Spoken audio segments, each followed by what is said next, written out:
If you talk to people that study religions, that's their primary discipline, not so much philosophy, but religions, they break the religions down in different ways, East and West. But they also have the religions that are founded on revelation.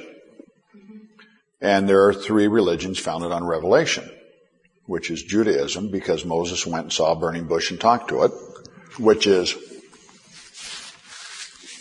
Christianity, because this man Jesus was also a God, and after he died, he came back and he revealed his true self. And Muhammad, or Islam, because Muhammad went into a cave and prayed, and God revealed himself.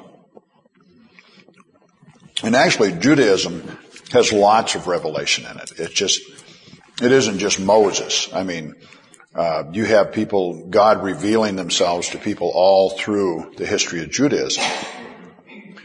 And when you come down to the middle time, I think of it as, where all these prophets are at, they're dreaming. And a lot of people don't pick up on that, but prophets go to sleep and wake up the next morning, and their dreams are their revelation. That's how things were revealed to them, and then they come and they interpret their dreams and, go tell the king or whoever they're doing something wrong because they had a dream about it. And that's the way that was the way the prophets worked, and it was also the way the priests worked. After Moses wandered around in the desert, and then he had the tribe of Aaron, and these were the priests, is that they would try to, which is interesting, because I sometimes wonder if there were any mushrooms in that desert or something for these priests to have their visions. But those 3 religions are revealed religions. And really, that's the problem with the religions, that they're revealed. Because each one of those, in each one of those instances, those people felt that they were chosen and they were separated apart, and that they had a mission, because God spoke directly to them. See, in the East, in the Far East, that didn't happen. Even though Indians believe adamantly that God reveals in a different way. They believe that there are avatars. One time I was teaching meditation for this series of workshops, and towards the end, a lady there came up to me with big doe eyes, melt in. You ask me anything you want, I'll give it to you, that kind of look, and informed me that I was truly an avatar. And I had to come home and look it up. I just said, well, thank you very much, because I knew she was saying something nice to me, but I wasn't sure what it was.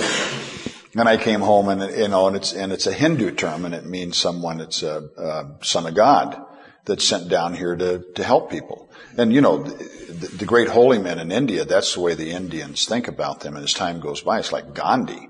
I mean, they proclaim Gandhi a great soul, a Mahatma, and this was not something that he ever started. Gandhi didn't have a formal position in any church in India. But the whole country of India decided that he was a great soul. Well, from great soul, it's a short step to direct son of God. See, and Gandhi always couldn't understand why the Christians, he'd always say that he was a Christian. If people would challenge him, he'd say, no, I'm a Christian and I'm a Buddhist. He couldn't understand why all these lines were drawn. And his one conflict with Christianity was why there was only one son of God. Because he read the Bible, and in the Bible it said you're all sons of God. And he just couldn't go along with the Christian interpretation that no, one son is a capital S and the other one is a little s, and he's really not telling you that he's like him because he's special, because he has this very Greco-Roman kind of a God came down and slept with his mom. Because, that's you think about it, all that stuff you learned back in junior high when you were studying Greek mythology, well, there it is again. It comes up, and it's an old kind of myth, these gods coming down and having progeny. So, but then the Indians, they have it all through it, like Krishna and stuff that comes down and lives among men and does these things and everything. So, but they don't have that revealed. It's like they don't feel that it's revealed to them. They don't feel that they have to go convert anyone. And they also have all kinds of different systems within the system. But because of the unique situation, whatever that situation is, that these things that came out of the Sinai desert, it's revealed, and we're right. And Hindus don't think they're right. They don't think they're wrong, but they don't think they're right. They don't even understand the issue. To them, this is just the way they look at the cosmology.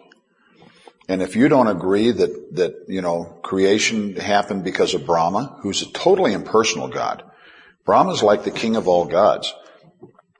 Brahma doesn't need you to believe in him. Brahma doesn't need you to make sacrifices to him. And of course the Hindus, don't get confused, the Hindus have their little sects that go nuts. And they go out and they start slaughtering things and asking for change in karma and everything. But your mainline Indian philosophers and your mainline holy men in India realize that none of this changes karma. Karma's impersonal. Brahma's impersonal. Karma's impersonal.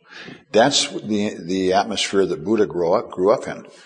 That most people had a general framework they shared on how things got here and where things are going and what happens if you're bad or good. And they looked at it as natural law, and because karma is a pretty logical sounding thing. That if you do bad, then something bad happens to you. And most religions teach that. The difference is that it's not personal. There's no judgment. In karma, it's instantaneous. If you go out and you're a total snot, it's going to happen to you. And it doesn't matter how sorry you are. See, because the Brahmins don't believe in grace. That's a completely Christian idea, this whole notion of grace. Okay, they don't believe in grace. They believe that you've got to pay every debt that you create. And they also believe that you can stop creating debt. And that's what karma is about.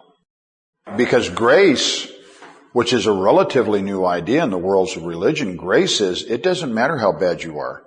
As long as you believe this thing, then we'll just forget all this other stuff you did. And, that's a pretty great place to be, And, you got to think about the guys that wait, like gangsters, that go to church every Sunday. And they know that if they're truly sorry for everything they did on their deathbed, as long as they work it out good, they work it out just right, then they're going to get to go to heaven. They're good Catholics. Yeah, and good Protestants. But see, because Catholics, until Vatican II, Catholics believed in works and grace.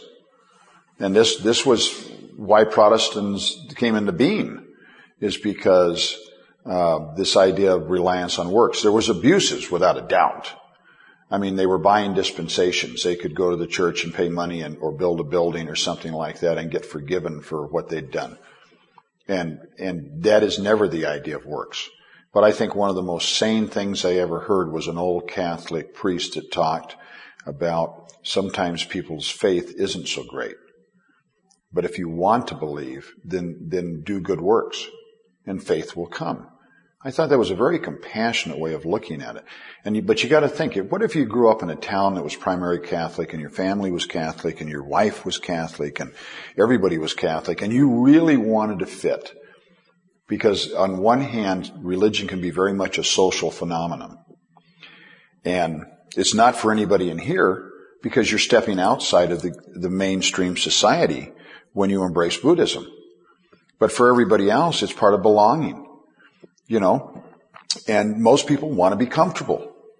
And you don't want to be set apart. You don't want someone to think you're bad, like you told your friend, and I'm sure it disturbed you a little bit. It would disturb anybody if a friend all of a sudden treated you differently. But you see, you showed her that you were different. And we're comfortable around people that think, pretty much the way we think.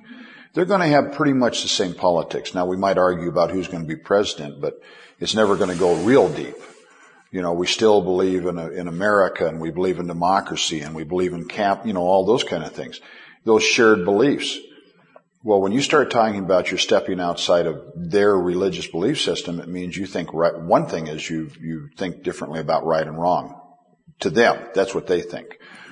And if you don't agree with them, then you're telling them they're wrong. The Buddha was never concerned. He was never concerned about issues that most people think of as religious issues. First of all, you're going to have to deal with the fact that I don't think you're going to get your sins forgiven through grace. You got to pay every debt that you ever created. Okay? And to me, a very popular idea about God, I mean, there's not all, it amazes me how many different versions there are of God with Christians. They'll say it's the same God, but you have everything from this God, this vengeful, angry, if you do any of these things, I will punish you kind of God, this anal retentive controlling. Oh yeah, I just want to go join something like that right away. Well, and for years I thought that the guy that wrote Revelation was one of the guys that tramped around with Jesus, and I find out it was written a couple hundred years later, and the guy was never even in Israel, and he lived on a little island, and he wrote this thing, and he probably did have some mushrooms, and if nothing else, this guy had a load of guilt that would make Freud cringe. Because, yeah, oh yeah. But boy, he had some issues. You can't take your imagination and come up with the kind of end of the world that he came up with without having some big time issues going on there.